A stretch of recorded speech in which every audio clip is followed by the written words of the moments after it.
Good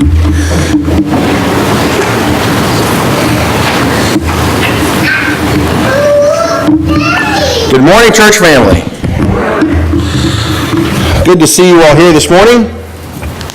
And want to make sure we welcome our visitors. If you're here with us today, we're glad to have you with us.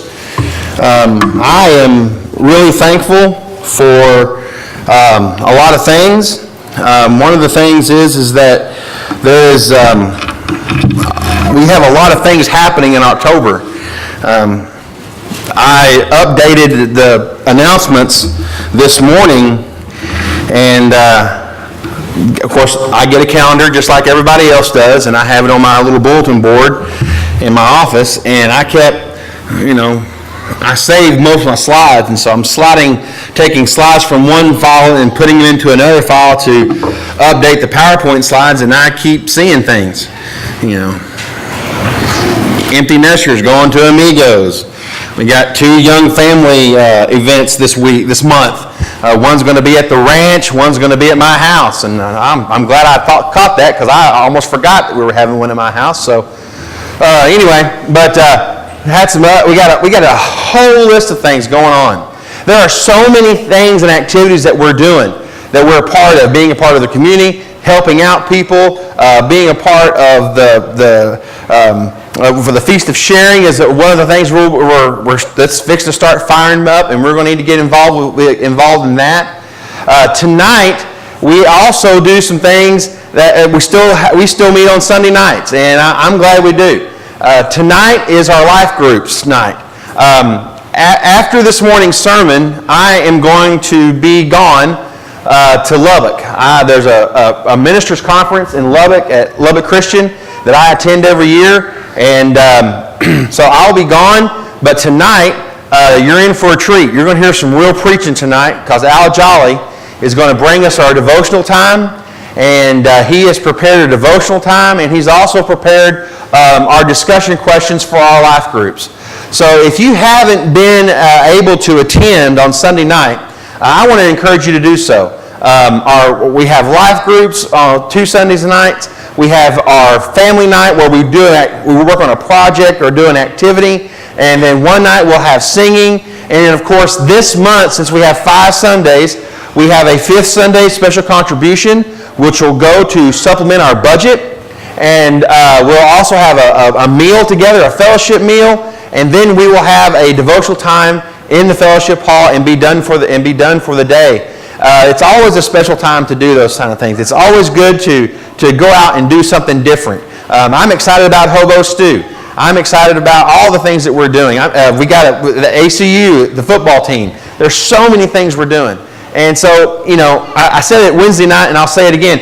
If you can't find something to do in this church to get involved, you're blind, because there's so many things you can do. If you don't feel like going, me being a football guy, I can't imagine you not wanting to miss an opportunity to help out and be a part of taking care of the football team. But if you don't feel like or think you can't do that, that same weekend is our weekend to do the food pantry. So there's plenty of things to do. So I just want to encourage you to really get involved and take some time out of your schedule to do some good for the community and do some good for the church. The story goes is that a mother and a daughter were going to town, and the mother needed a little cash, and so like everybody does, they whip into the bank, they pull out their little card, they slide their card in the cash, and she pushes the enter key and enters the amount. And the ATMs, after you enter how much money you want, the machine does a and then out comes your money, right? Well, the little girl heard the noise and the money slid out, and the little girl said, "Yay, Mommy, we won!"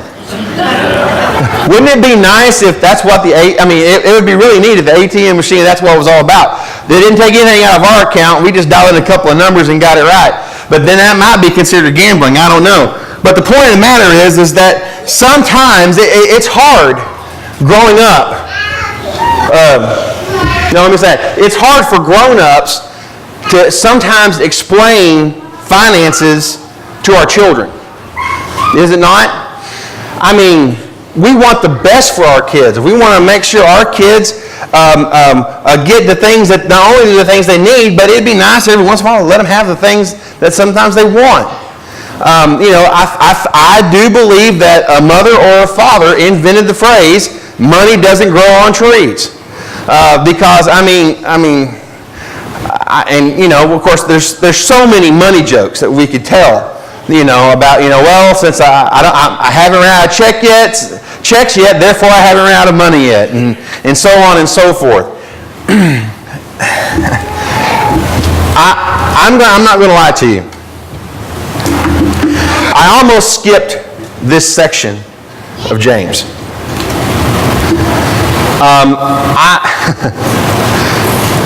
It's not that I don't mind talking about money, but in this day and age, there's still a stigma about preachers. And so many churches have a stigma about, well, in the end, all they want is your money. I hear stories about how, let me give you an example. And I'm not trying to embarrass anyone here. I don't want to seem like I embarrass someone, but, I do want to give a shout out to Randy Sullivan, who helps with our benevolence, handles our benevolence. I hear a lot of stories in other congregations and other churches about how hard benevolence is. Benevolence is difficult in our church. We have this struggle and that struggle and this struggle and that struggle. And they kind of look at me like, okay, Blan, now it's your turn to talk about how difficult your benevolence program is. And I go, well, our system works pretty good. I'm glad that for one thing, I'm glad we have men in our congregation who want to use our finances, especially when it comes to benevolence, in the right way, in a good way, in a way that is helpful, but is not just out of control. I want to thank you, all of you, and those who are participating or are going to participate in building these bonds. I've kind of not because I was scared of it, but just because I wanted to not feel like that I had to say something. But this bonds that we're going to do to remodel our church and pay off the note, it's a good thing, and I'm excited for it. Just last Sunday, yes, we had 2 baptisms, and I'm so grateful to God that we've had 2 young women come up and dedicate their life to Christ. But we had a guy come in off the road, coming home, trying to get back home. Needed prayers, and we not only did we bless him with prayers and concern and caring, giving a fellow Christian caring some time to care for him and love on him. We also gave him a little bit of cash to help him get back home. We're going to have a 5th Sunday contribution this month. Every time we have had a 5th Sunday, y'all have come forward and have blessed. Y'all have blessed EEM. Y'all blessed EEM last Sunday with that, and we didn't even make a big deal about it. Eastern European Missions got some money. We participated in the $1 Million Sunday last Sunday, and if you still want to participate in that, I'm sure we can find a way to get those funds to EEM. But every time we have raised money for an organization, a home, the coin cans, y'all are a giving church, and that's why I almost skipped talking about this section in James.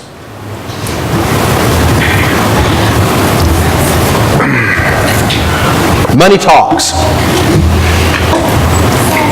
And when money talks, what does it say? I have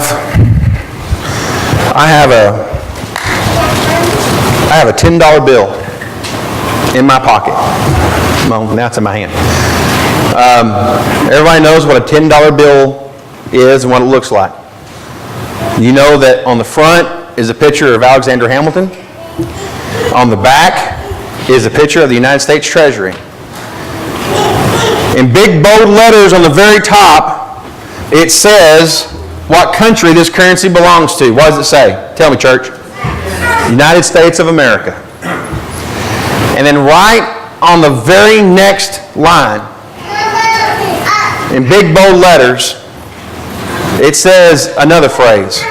What does it say, church? In God we trust. It's on all of our currency. In a lot of ways, you could say, well, Blan, yeah, this is what our money says.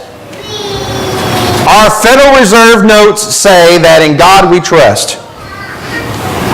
And yet, I know that some of you know the old adage does, if you want to double your money, fold it before you stick it in your pocket. Money talks. James chapter 5, James starts out a little different. And we're going to look at what he says about certain people in James chapter 5. But before he do, I want you to know that I am not an anti-rich kind of guy. I believe if you have been blessed with finances, great. I hope you're using them to glorify God as much as those who have been blessed in other ways. There is many ways that people who are better off, who are financially well off, can benefit the church and can benefit God. We all know that money isn't everything. Money isn't everything, but neither is poverty. And so we have a struggle. We struggle with what do we do with our finances.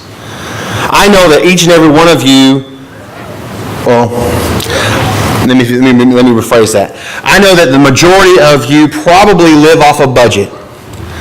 I know some of you probably have a more fine-tuned budget than others. I know some of you some months you're robbing Peter to pay Paul. There's another colloquialism that we use about finances that, it's kind of weird. But some of us live paycheck to paycheck, but some of us live off a budget. And I want to visit that conversation too.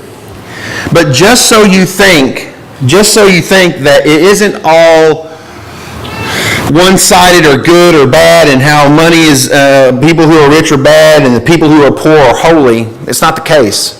There's nothing in the Bible that says poor people are holy. But just in case you don't understand this, there are some people in this world who understand what being wealthy does. This is a quote from Ross Perot. Some of you may not know who Ross Perot is, but if you don't, Google him. Ross Perot said this: remember, if you get real lucky, if you make lots of money, if you go out and buy lots of stuff, it's going to break. You got your biggest, fanciest mansions in the world. It has air conditioning. It has a pool. It's just think of all the pumps that are going to go out. Or go to a yacht basin in any place in the world. Nobody's smiling. And why? I'll tell you why. Something broke that morning. The generator's out. The microwaves don't work. Things just don't mean happiness. It's a pretty powerful statement for Ross Perot. Many of you know who Ross Perot is and what he's done. Here's another quote. Some of you know who Brad Pitt is. Some of you young ladies probably know who Brad Pitt is. Brad Pitt said, once you've got everything, then you're just left with yourself. It doesn't help you sleep any better. And you don't wake up any better because of it. The point is, material wealth can't satisfy the soul. The point of such stinging rebukes is not to teach that there's a sin in being rich, nor is there merit in being poor. Proverbs 11:28 says, whoever trusts in his riches will fall. This sums up a lot of what Jesus taught. He says, do not store up for yourselves treasures in heaven, Matthew 6, where the moths and the rust destroy, where thieves break in and steal, but store for yourselves treasures in heaven, where moths and rust do not destroy, and where thieves do not break and steal. For where your treasure is, your heart will also be. Matthew chapter 6, 19 and 20. In essence, in James chapter 5, he almost says the very same thing. James chapter 5, he calls out some people, and he wants them to just do one thing. He says, listen. Listen. He makes some points that are kind of poignant, and if you just read right through them, it sounds like it's very doom and gloom. It's like, man, those who are wealthy are going to get a bad lot. Not necessarily. In many ways, James says the same thing Jesus says, only he breaks it down in a different way. Notice what he says.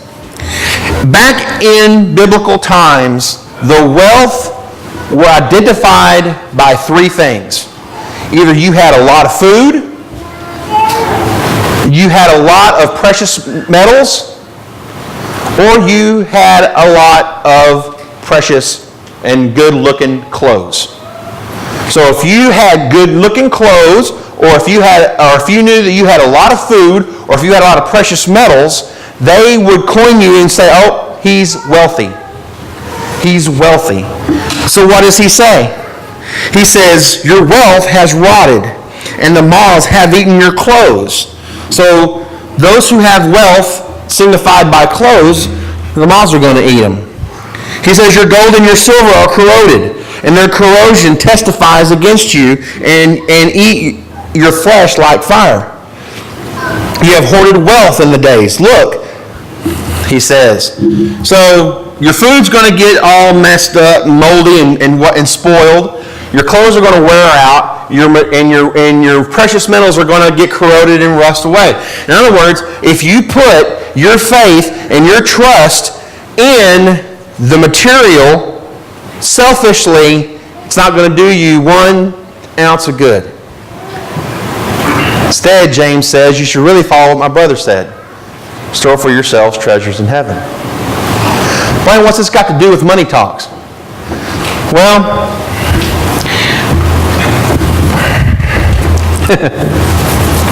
like I said, I almost didn't preach about this morning. I don't have much of a PowerPoint slide either, so this is going to be a top-notch sermon, y'all. How does your money talk? Some of us say, well, Blan, our money's been talking pretty good. We got money going out to EEM? Yeah. We got money going in. We got money going into where we can actually own our own church note, and we can do some really good work in remodeling our auditorium, which many of us would like to see updated. So our money's talking pretty good. I would agree with that. We have other things. We help people, our benevolence group. And I understand all that. But in many ways, your money can talk just like you talk. A couple of months ago, we had a conversation. I preached about what comes out of our mouths, how we use our tongues, and how we have to have our tongues trained to say good things and talk about good things, and we have to combine that with our brains thinking and talking about good things, so that whenever someone comes along, they will be able to identify ourselves as Christians simply by how and what kind of language we use. Yeah, I get it. We hit our thumb, we stump our toe, we're going to make mistakes. But when we are purposely using our language to act and be like something that we're not, what good does it do you? What good does it do you? In fact, that's not really the question. If we are using language to proclaim what kind of person we are, in the end, our language will allow people to say, oh, he or she is that kind of person. He or she is that kind of person. So, the song that we teach our children is still true. Oh, be careful, little words. Oh, be careful, little mouths, what you say. Oh, be careful, little mouths, what you say. For the Father up above is looking down in love. So be careful, little mouths, what you say.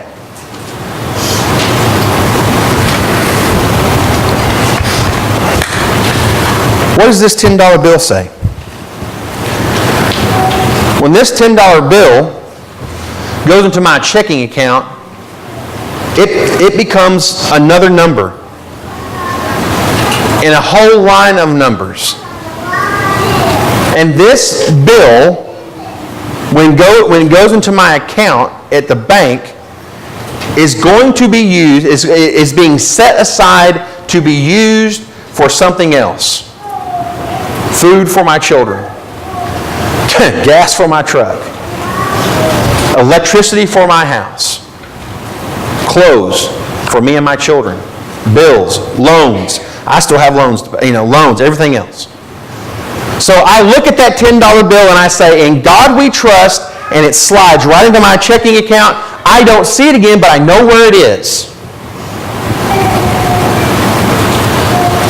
Michelle is gone today. She and a few other ladies in our congregation are out, and they're having a little good time in Canton, and they're coming back today. And I hope when you're praying, you pray for their safe return. As many of us who are also going to be traveling. I had to do double duty today.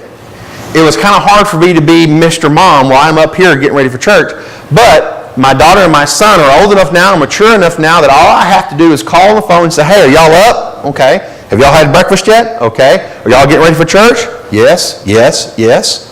9:15, I pull down to the drive. They're coming out. We get in the truck and we head back up. I am so happy that my kids are responsible. And I'm not trying to brag on them or pat them on the back. I'm just using it as an example. I'm so happy that they're able to do that by themselves. They're independent enough to be able to have some responsibility to get dressed, get fed by themselves, but they had to prepare. They had to prepare. And they did it Saturday night. The conversations that you should be having, I'm just going to say it. The conversations that you should be having on Saturday night can be all kinds. But there should never be a conversation that involves, are we going to church on Sunday? On Saturday night.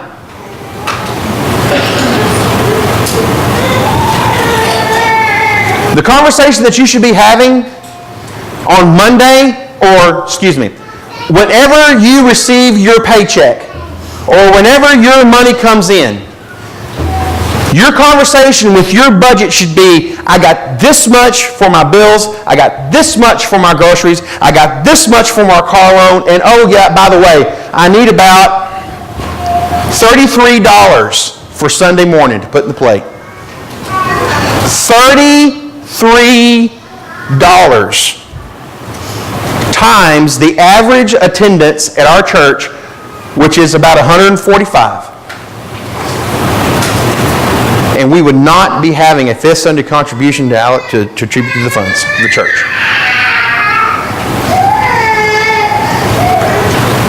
We do so much.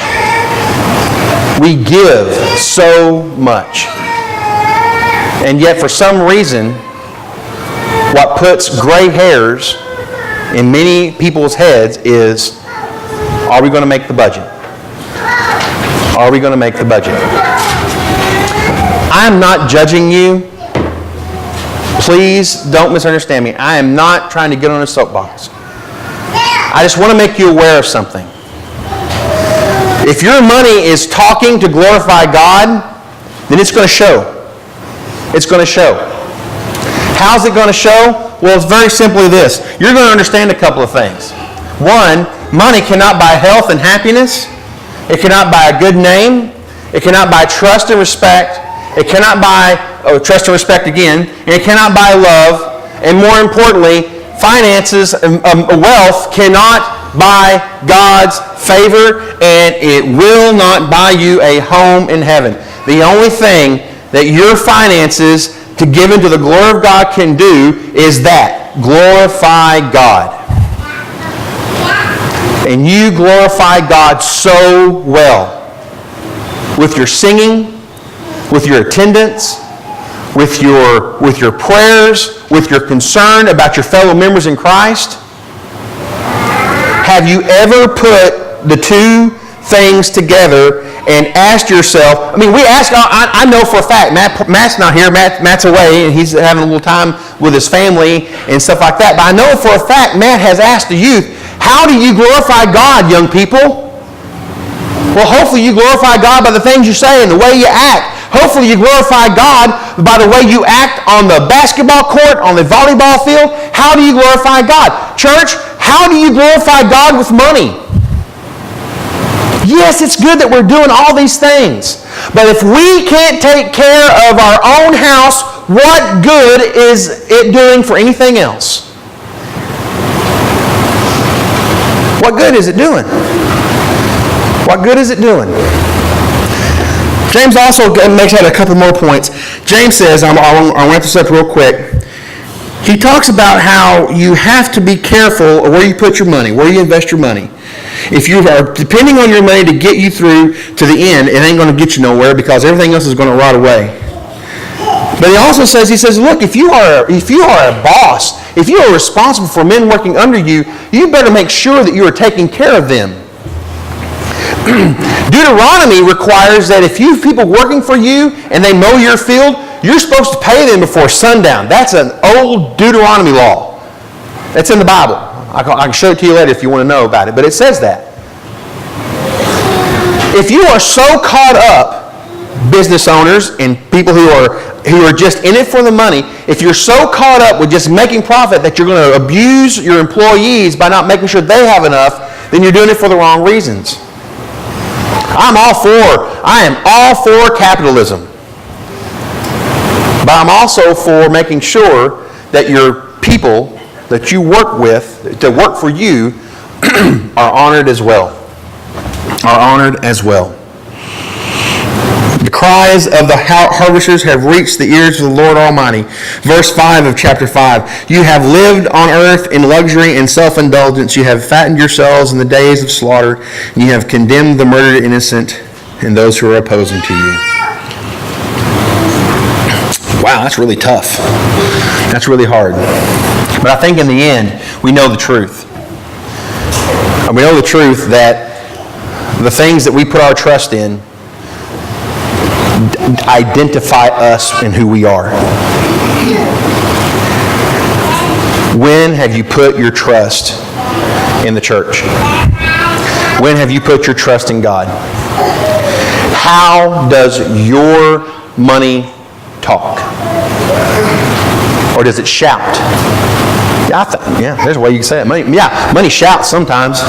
Money shouts a lot. And I hope that just like we are encouraged to shout to the Lord, all the earth, let us sing.